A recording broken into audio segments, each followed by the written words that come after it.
Hello student, आज हम आप लोगों को इंग्लिश जो ग्रामर होता है उसमें वॉइस पढ़ा रहे हैं। वॉइस पढ़ाने के बाद आपको डिग्री पढ़ाया जाएगा, डायरेक्ट इनडायरेक्ट स्पीच पढ़ाया जाएगा, वगैरह वगैरह बहुत सारी चीज़ें पढ़ाई जाएगी। लेकिन आज हम आप लोगों को वॉइस पढ़ा रहे हैं। वॉइस अर्थात वाच्य। वॉइस जो होता है दो प्रकार के होते हैं, एक्टिव वॉइस और दूसरे नंबर में होता है पैसिव वॉइस। पैसिव वॉइस कर्तृवाच्य कर्मवाच्य। इसमें कर्ता प्रधान होता है और इसमें कर्म प्रधान होता है, इसलिए इसको कर्तृवाच्य कहते हैं और इसको कर्मवाच्य कहते हैं। अब हम आपको पढ़ाएंगे एक्टिव से कैसे हम पैसिव बनाएंगे। एक्टिव से पैसिव बनाने के नियम जो है, पैसिव बनाने के नियम कि एक्टिव से हम कैसे पैसिव बना सकते हैं, ये आपको ऊंचे क्लास अर्थात मैट्रिक में भी इसके क्वेश्चन आते हैं।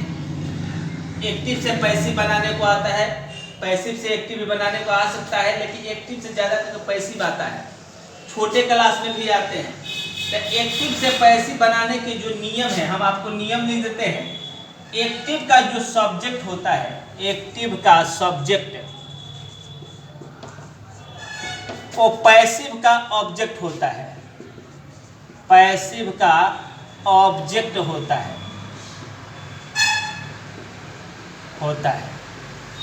दो नंबर में एक्टिव का जो ऑब्जेक्ट होता है, एक्टिव का ऑब्जेक्ट वो पैसिव का सब्जेक्ट हो जाता है,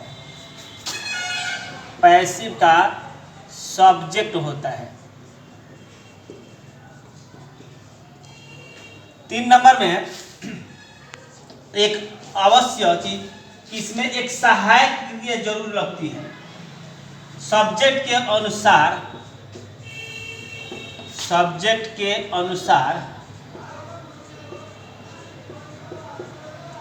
एक सहायक क्रिया अर्थात ऑक्सिलरी वर्ब सहायक क्रिया लगती है।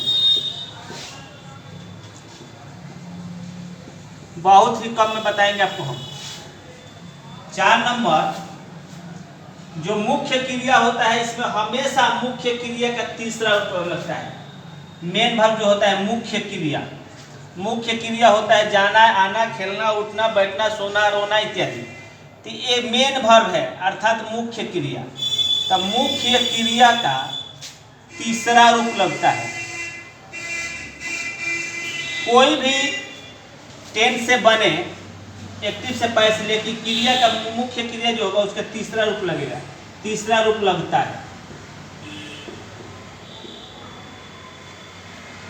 5 नंबर में बाई प्रीपोजिशन लगता है, बाई प्रीपोजिशन लगता है। बस इतना ही में आप कितना भी भारी वॉइस क्यों ना हो, एक्टिव से पैसिव आप आसान से बना सकते हैं। बस टेंस आपको जानकारी होनी चाहिए, टेंस के अनुसार बदला जाता है। देखिए अब कुछ ऑब्जेक्ट का हम रूप लिख देते हैं। ऑब्जेक्ट के जो रूप होता है, ऑब्जेक्ट के रूप है ही अगर रहे तो हिम हो जाता है, सी रहे तो हर होता है, आई के मी होता है, वी के अस होता है, वी के अस होता है, दे के देम होता है, यू के यू ही होता है। कोई नेम रहेगा, अगर नाम कोई हो तो उसका नाम ही रहेगा, नहीं बदलता है। बस इतना ही नियम है, इतना नियम आप याद कर लेंगे। हम एक टेंस से जो शुरुआती टेंस होता है प्रेजेंट इंडेफिनिट टेंस, उससे को बताते हैं। ऐसे आप जानते हैं कि जो टेंस होते हैं 3 होते हैं, लेकिन वो 12 हो जाते हैं। तो 12 हो जाते हैं तो उसमें 4 जो होता है present perfect continuous, past perfect continuous, future continuous, future perfect. Continuous. ये 4 टेंस होते हैं जिसका एक्टिव से पैसिव इन कॉमन है, नहीं बनाया जा सकता है। लेकिन बाकी जो 8 होंगे, 8 का हम एक्टिव से पैसिव बनाने को आपको बता रहे हैं। देखिए पहला जो होता है प्रेजेंट इंडेफिनिट टेंस। तो प्रेजेंट इंडेफिनिट टेंस का जो आप रूल जानते हैं टेंस का, अगर सही तरह से आप पढ़िएगा, अगर टेंस की जानकारी नहीं हो तो वॉइस पढ़ते समय ही आप टेंस की भी जानकारी कर सकते हैं, क्योंकि सभी टेंस के यहाँ नियम लिखे जाएंगे। पहला है प्रेजेंट इंडेफिनिट टेंस। इसका एक्टिव का जो रूप होता है, जो आप लोग टेंस पढ़ते हैं तो सब्जेक्ट होता है, मेन वर्ब होता है, इसमें एस या ईएस लगा रहता है, और जो शायद ही सी इट या कोई एक नाम रहता है तो मेन वर्ब के साथ एस या ईएस लगता है, और आई वी दे इत्यादि रहता है उसमें नहीं लगता है। इस तरह होते हैं सब्जेक्ट, मेन वर्ब, ऑब्जेक्ट। लेकिन जब इसका हम पैसिव बनाते हैं तो जो ऑब्जेक्ट होता है पहले आ जाता है, ऑब्जेक्ट सब्जेक्ट बन जाता है। ऑब्जेक्ट जो होता है उस सब्जेक्ट बन के शुरू में आ जाता है। आपने पहले ही लिखा कि एक्टिव का जो सब्जेक्ट है पैसिव का ऑब्जेक्ट होता है, और एक्टिव का ऑब्जेक्ट पैसिव का सब्जेक्ट होता है, तो ऑब्जेक्ट सब्जेक्ट हो जाता है। यहाँ पर सहायक क्रिया लगना है इज, एम, आर, क्योंकि प्रेजेंट टेंस है। उसके बाद मेन वर्ब तीसरा रूप लगता है, बाय प्रीपोजिशन लगता है, और ये सब्जेक्ट जाके इधर ऑब्जेक्ट बन जाता है। इस तरह ये पैसिव का रूल हो जाते हैं। 8 का हमने बताया कि 12 होते हैं, लेकिन 8 का पैसिव बनेगा। 8 का इसी तरह नियम होगा। देखिए एक उदाहरण हम आपको बताते हैं, एग्जाम्पल बताते हैं। आई ईट ए मैंगो, मैं आम खाता हूँ। तो ये सब्जेक्ट है, ये मेन वर्ब है, और ये ऑब्जेक्ट है। तो जब इसका पैसिव बनाएंगे तो जो ऑब्जेक्ट है पहले आ जाएगा, अर्थात ए मैंगो हो जाएगा। ए मैंगो हमारा सब्जेक्ट हो गया, ऑब्जेक्ट सब्जेक्ट बन गया।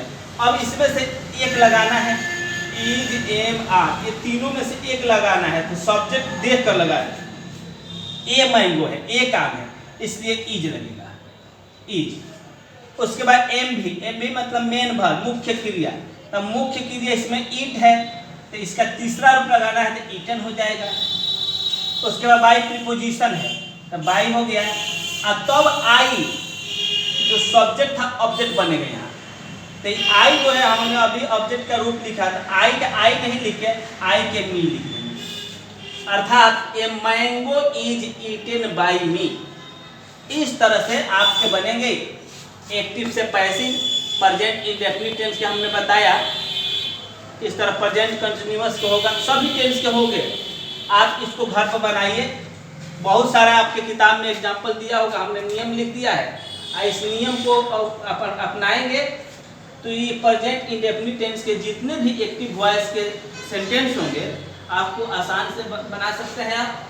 दूसरे वीडियो में आपको प्रेजेंट कंटिन्यूअस टेंस के हम बताएंगे। धन्यवाद।